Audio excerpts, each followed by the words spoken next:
That's a big boy. He's strong. You know, you box good. You can do this. You got this over him. You're gonna have to tighten up this. You're gonna have to do this. You know, it's a conversation. With Canelo said, I believe Canelo at one particular time thought Floyd Mayweather's first words after training with Terence Crawford were filled with confidence as he shared advice to help Crawford prepare for Canelo Alvarez. Mayweather, often regarded as the greatest of all time, showed his willingness to work with Crawford, having defeated Canelo Alvarez back in 2013. His experience and tactical brilliance could greatly benefit Crawford, especially if he moves up to face Canelo, using Floyd's mastery to prepare for the challenge. You know, I didn't have to have 70 fights, or 150 fights, 300 fights. Did I not beat the most world champions? Yes, you did. Okay. And in the least amount of fights? Yes, you did. Who got the highest gate? Floyd Mayweather. Who made the most money? You did. Who was the most accurate fighter of all time? You were. So it's basically saying that... The greatest of all time. Okay. Floyd Mayweather reflected on his fight with Canelo Alvarez, emphasizing his smaller size during the bout, saying he probably weighed around 151 or 152 pounds despite the difference. Floyd showcased his mastery in the ring, dominating the younger and stronger Canelo with skill, precision, and experience, further cementing his legacy as one of boxing's all-time greats. So at one particular time, you guys can, anybody, you can go online and pull this up. It was an article. So with Canelo said, I believe Canelo at one particular time thought I was scared of him, you know, that I was afraid. So he said, Floyd don't want to fight me. I'm willing to meet him at 152 pounds or 152 and a half. And me, I called his bluff and said, if you want to do it, let's do it at 152 or 152 and a half. And, but after Canelo made the weight, it wasn't like it was a certain clause to where he couldn't gain weight. So after he weighed 152 or 152 and a half, I think he came in like 168 or close to 170. And actually I came in at probably like, I probably came in at 151 and 152. Gotcha. But Roy Jones is one hell of a fighter. You know, I can't get on here and hate on his skills and knock his skills. He's been through a lot in the sport of boxing, and he's done a lot for the sport of boxing.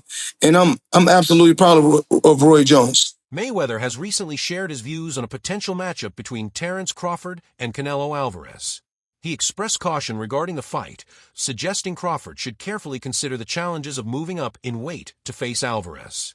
Drawing from his own experience defeating Canelo in 2013, Mayweather stressed the importance of smart strategy and detailed preparation for such a major bout. Jumping up from 154 to 168 and beating this quote-unquote version of Canelo Alvarez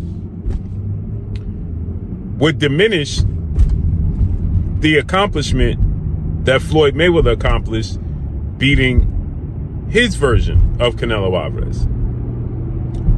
Is it two different versions of Canelo Alvarez? And obviously, Canelo Alvarez is 62 wins, 2 losses, 2 draws, 39 big wins by way of knockout. He's a first ballot Hall of Famer. He is obviously bigger. When Floyd fought him, it was at 152 catch weight, but it had no rehydration clause. So you might as well just say it was at 154. Now, two things they have in common is that Floyd Mayweather was 36, 37 years of age. Terence Crawford is 37 years of age, going on 38. So he'll be 38 when he fights Canelo Alvarez. Floyd had already had 2 fights at 154. He had the fight with Miguel Cotto, and he had the fight with Oscar De La Hoya. Recently, Terence Crawford and Floyd Mayweather were mentioned alongside Eddie Hearn after Mayweather visited the gym to watch Shakur Stevenson train, showing support for the rising star. During a Las Vegas gym visit, Mayweather jokingly addressed Eddie Hearn's past comments about his net worth. Floyd, who has earned over $1.2 billion, playfully showed accounts, leading to laughs as Hearn, Crawford, and Mayweather shared lighthearted boxing talk. called me earlier. It's like, yo, when you spar, I'm gonna come to the gym. I'm like, shit, I'm gonna spar at 4 o'clock. I really didn't think he was gonna pull up, but he pulled up. It means everything. His advice and listening to him in the ring. He calling out little shit. I'm trying to make sure I do what he says. So I appreciate it. Can you hear him when you're sparring? Hell yeah, I can hear everything he's saying. He want me to box. He want me to. I can hear him, but sometimes it's like it's hard to listen. Sometimes I gotta listen a little bit more. A hell of a blessing to have Bud, Floyd, all these guys backing me, and I appreciate them. I'm just trying to keep pushing and keep getting better and better. Eddie Hearn later spoke about meeting Terence Crawford and Floyd Mayweather at a training camp, explaining it was not a planned visit. He said he was already at the gym when they arrived after hearing he was around. Hearn mentioned he hadn't spoken much with Floyd before despite several meetings, but found him very funny. He jokingly claimed he helped bring out Crawford's personality, saying he's making him the most popular fighter. I was just in the gym. They probably heard I was there, so they wanted to pull up. You know what I'm saying? What was that like? Yeah, I mean, I've never really spoke to Floyd before. I've met him half a dozen times, and we've sort of said hello and all that kind of stuff. But actually, he's a funny fucker. He is. And I'm single-handedly making Terence Crawford the most popular fighter in the world, because I am the only one that's ever brought out his personality. True or false? Like, and Terence is one of the top guys in the sport. But even if he wasn't, you'd still say that because your business mind now is working and you're going, oh, I wouldn't say top. I might say top, but he's unbelievably humble. Let me give you an example. Terence Crawford is with Steve Nelson's team, okay? They are staying at a hotel, part of the Cosmopolitan Group, across the street, all right? Nice hotel. Oh, my hotel, actually. Yeah, okay. Nice, right, but, you know, there are many more fancy hotels in Las Vegas, okay? He has a standard room there, and we said to him, listen, do you want us to get you he could go into any hotel in Vegas and get a palatial suite. And he said, no, I want to stay with Steve for the week in a standard room. Now, to some people, they might go, oh, big deal. You know what people are like. I don't know many people that would actually do that. Floyd definitely wouldn't do that. But Terence is probably one of the most humble fighters in his position of the sport.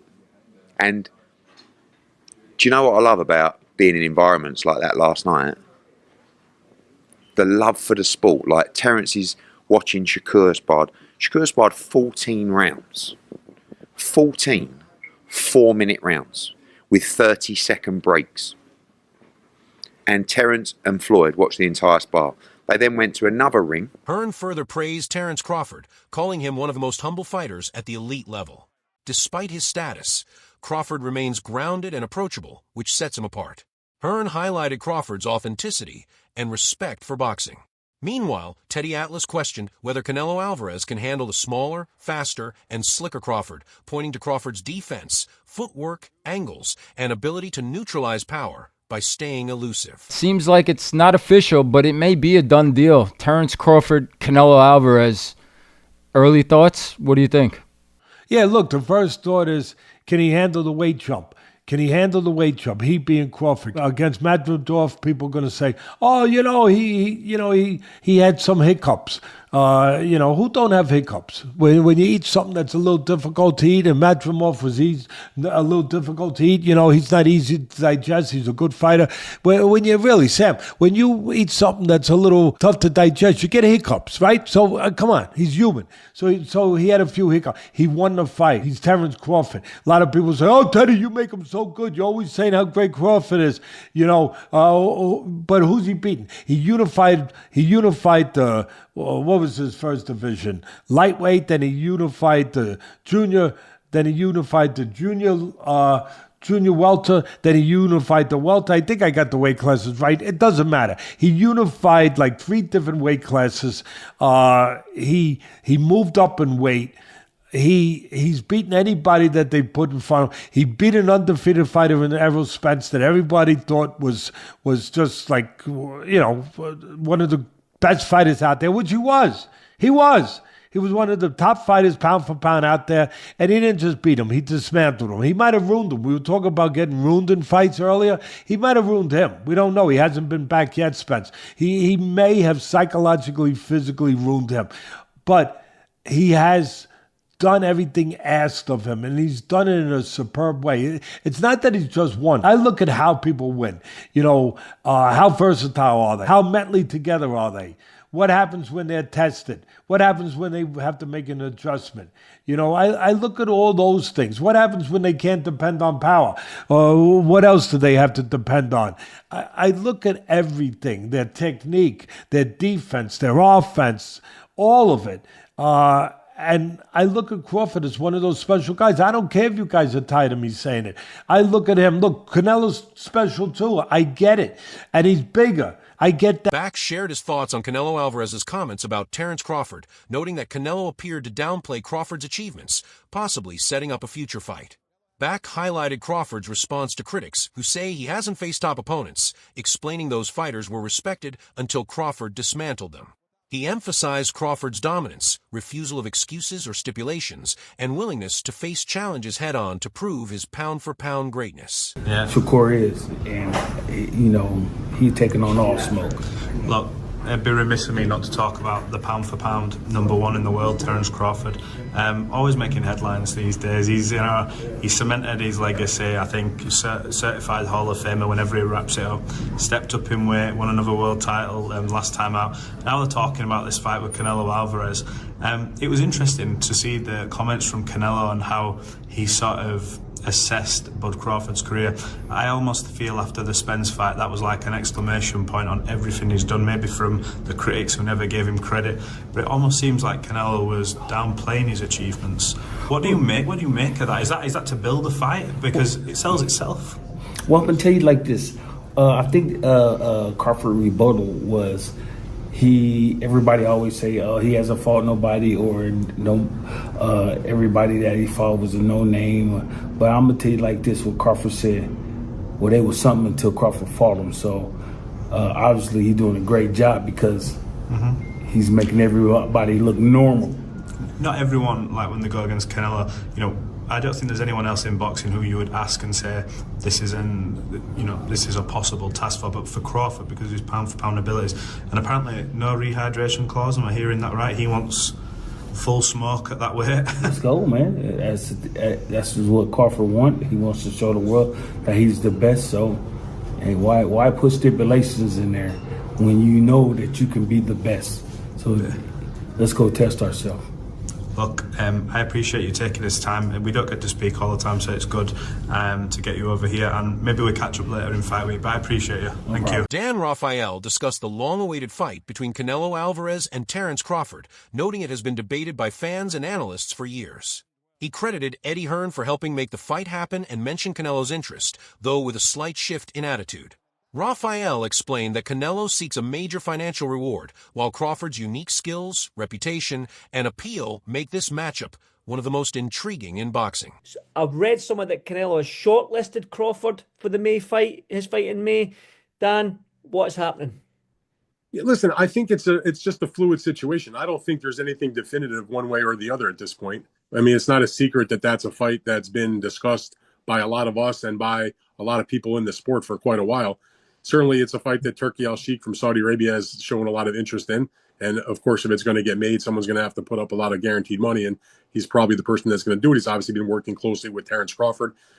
He was involved with Terence Crawford's last fight that took place in August when he fought Israel Madrimov. It's obviously a fight that Terence Crawford has been very vocal about wanting. Now, Canelo hasn't ever said he wanted the fight, kind of downplayed it to a certain degree. But it wasn't that long ago. I don't know, maybe a couple of months ago, he was doing an appearance and he was asked about it and he didn't close the door on it. In the past, he sort of like closed the door on it and was like, I'm not interested. He's like, listen, I'll talk to anybody and listen to what they have to say about the deal, any kind of deal. So in my mind, that sort of at least cracked open the door to have the conversation. Like he wasn't just saying, forget it in terms of working with Turki or anybody else. So I think that Canelo is a smart person in terms of his boxing, but also in terms of his business.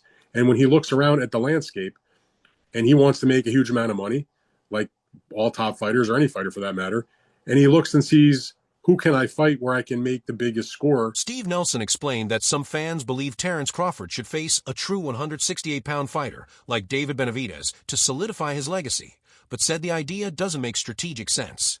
Nelson stressed that Crawford is driven by both legacy and financial rewards. He described certain matchup suggestions as advanced cherry-picking, noting that while they appear bold, they can reduce risk by favoring Crawford in size, style, or public perception. Nelson just said, and I'm paraphrasing because you guys heard it, link will be in the description. He just told you out his own mouth, he's like, fans are saying that Crawford should fight David Benavidez or a true 168-pounder. Doesn't make sense. Bud is after legacy, and then he said, and money. So this proves why I don't want to see this particular fight like some of y'all. He just told you. So this is what I call an advanced cherry pick. Now, I know some people, you're going to start crying. The reason I say advanced, now, it's not an advanced, it's not a cherry pick in the normal sense of like, you know, because this would be an accomplishment if Bud can defeat somebody at a higher weight class without acclimating, right? So it's not the traditional cherry pick, but it is still an advance, or this is what I'm calling it, an advanced cherry pick, because his own teammate and friend, Steve Nelson, is telling you there's no reason for Bud to fight a true 168-pounder. He started off by saying Canelo Alvarez started off smaller, like a welterweight earlier in his career at 54, and then made his way up to 68. So that lets me know the mentality from Team Crawford is Canelo, we know he has shown signs of slippage and being a little bit older in his recent. Terence Crawford acknowledged Canelo Alvarez as a strong and skilled fighter, calling him a big presence in the ring, but stressed that greatness is proven by stepping up to fight. Showbiz the Adult broke down why Canelo's claim that Crawford has only one big win is inaccurate. While Errol Spence Jr. was Crawford's biggest victory, Showbiz highlighted wins over Sean Porter, Kell Brook, Yuri Ortiz Gamboa, and Victor Postal, proving Crawford's consistent excellence. When Terence Crawford said that he moved up and won, and Canelo moved up and lost, I don't think that was a strong point. The reason why, and I love Terence Crawford, but I understand people gonna get hurt and all that, so y'all get hurt in the comments all that way. But I don't think it was a strong point because Canelo Alvarez actually moved up and won. I mean, he moved up a lot of weight classes, but if you want to talk about light heavyweight, he moved up and he beat Kovalev. He knocked Kovalev out the first time he moved up. Then he moved up again and he lost to Bivol. 115, 113, losing to Bivol. Terence Crawford, on the other hand, he moves up to 154. He won 115, 113, but it was against an 11-0 Madrimov who didn't really have much of a resume. So, I mean, it's just different. Let's be honest. Madrimov, you can't really name who's his biggest win. Canelo Alvarez and what he had to say about Terence Bud Crawford was false. Terence Bud Crawford has more than one good win. He had one significant win, which was like his biggest win, but he had many of good wins. A lot of people like to bring up Postal, which, you know, I just think he was too much for him, to be honest. But I do like his Sean Porter win, right? I like the way he dismantled Kell Brook. You know, he had some wins. I mean, even against Gamboa at the time, that was really when you were like, oh, this Terence Crawford is really too much for this division. That's it for today's video. Stay tuned, and we'll see you next time.